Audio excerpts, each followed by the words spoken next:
अमृतवाणी भजन में आपका स्वागत है। शिव महापुराण अध्याय 1 का दूसरा भाग।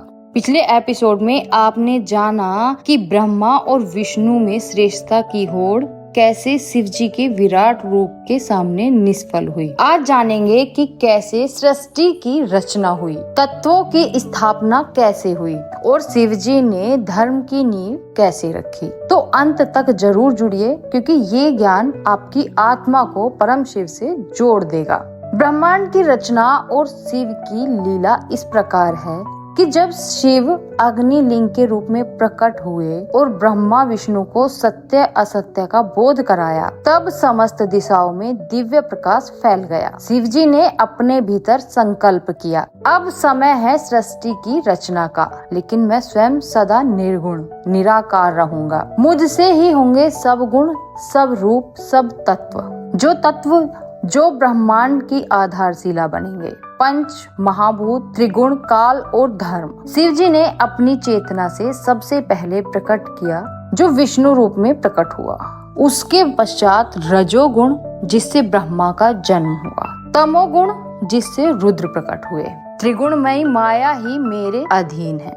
इन तीनों गुणों से ही संसार संचालित होगा, शिव ने ऐसा कहा। शिव जी ने अगली रचना की 5 तत्वों की। आकाश ध्वनि का आकार, वायु स्पर्श का वाहक, अग्नि रूप का स्रोत, जल रस का अनुभव, पृथ्वी गंध और स्थायित्व का दाता।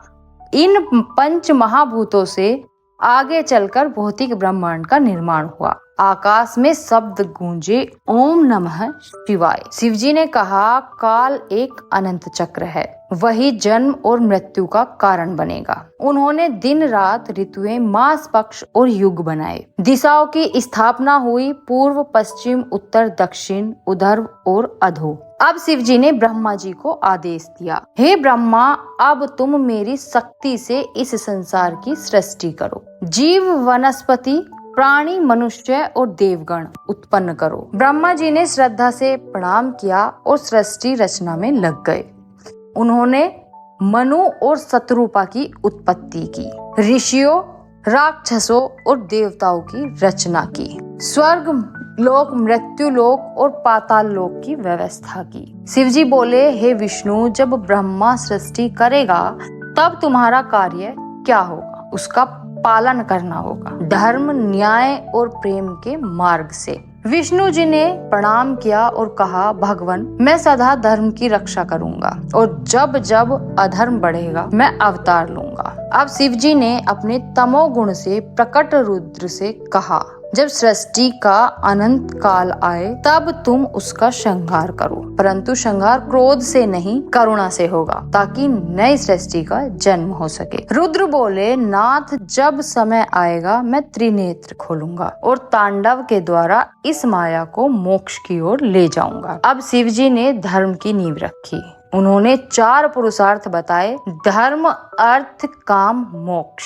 धर्म कर्तव्य और नीति के लिए, अर्थ जीवन की व्यवस्था के लिए, काम इच्छाओं का संतुलन के लिए और मोक्ष अंतिम मुक्ति। शिव बोले, इन चारों को संतुलित रखेगा वही मुझ तक पहुँचेगा। शिव जी ने अग्निलिंग को प्रतीक रूप में धरती पर स्थिर किया। जो इस लिंग की पूजा करेगा वही मोक्ष प्राप्त करेगा। यह केवल पत्थर नहीं, मेरी चेतना का प्रतीक है। ब्रह्मा और विष्णु ने इस शिवलिंग की प्रथम पूजा की। शिव जी ने ब्रह्मा विष्णु से विदा ली और कैलाश पर तप में लीन हो गए। ब्रह्मा जी ने सनक, सनातन, सनंदन और सनंत कुमार जैसे ऋषियों की रचना की, जिन्होंने ज्ञान और तप का मार्ग बताया। तो भक्तों, आज आपने जाना कि कैसे शिव जी ने स्वयं को त्रिगुण में विभक्त कर संसार का निर्माण करवाया और धर्म, भौतिकता और मोक्ष का आधार बनाया। शिव केवल एक देवता नहीं, बल्कि स्वयं ब्रह्म है, जो निर्माण भी करते हैं, पालन भी और श्रृंगार भी। यदि आपको यह कथा ज्ञान और भक्ति से भरपूर लगी हो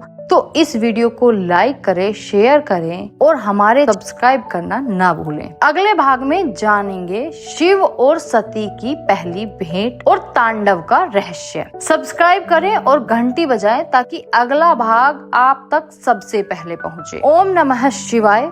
हर हर महादेव